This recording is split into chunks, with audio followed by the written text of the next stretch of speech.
सुप्रिया सुळेंनी अजित पवारांच्या घरी का जाऊ नये, नात्यात विभक्तपणा येऊ नये हेच आमचं मत आहे। सुप्रिया सुळेंनी आशाताईंच्या घेतलेल्या भेटीवर शिवसेनेने ही पहिली प्रतिक्रिया दिली।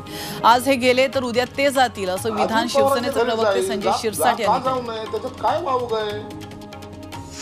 अजित पवार आणि चंद्रशेखर बावनकुळेंबाबत महत्त्वाची बातमी। निवडणूक आयोगाने अजित पवार आणि चंद्रशेखर बावनकुळे या दोघांनाही नोटीस बजावली। अजित पवार आणि चंद्रशेखर बावनकुळे यांनी भाषणात प्रलोभनं दाखवल्याच्या तसंच विकास निधीचं आश्वासन दिल्याच्या तक्रारी निवडणूक आयोगाकडे करण्यात आल्या होत्या। त्यानंतर अजित पवार आणि चंद्रशेखर बावनकुळेंना नोटीस बजावण्यात आली।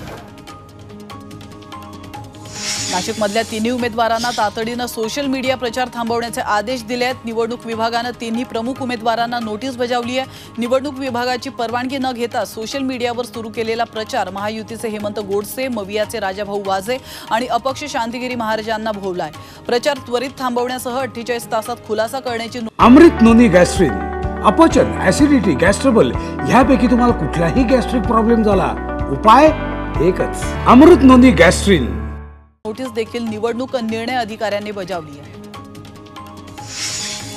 शिवसेना शिंदे गटाचे राजेंद्र गावित पुन्हा भाजपमध्ये परतले तर देवेंद्र फडणवीस आणि बावनकुळेंच्या उपस्थितीत गावितांनी पक्षप्रवेश केला। पालघरमधून तिकीट नाकारल्याने राजेंद्र गावित हे शिवसेनेमध्ये नाराज होते, त्यामुळे ते पुन्हा स्वगृहीत परतले। भारतीय जनता पार्टीमध्ये स्वागत करतो।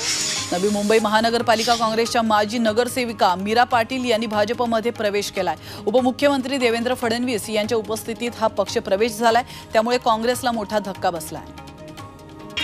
शिवसेना शिंदे पक्षाचे यामिनी जाधव यांनी राज ठाकरेंची भेट घेतली। राज ठाकरेंच्या शिवतीर्थ या निवासस्थानी ही भेट झाली। यावेळी यामिनी जाधव यांचे पती यशवंत जाधवही उपस्थित होते। भेट सकारात्मक झाल्याचं सांगत राज ठाकरेंचे आशीर्वाद घेण्यासाठी आल्याचं यामिनी जाधव यांनी सांगितलंय। महायुतीकडून दक्षिण मुंबईत त्या उमेदवार आहेत।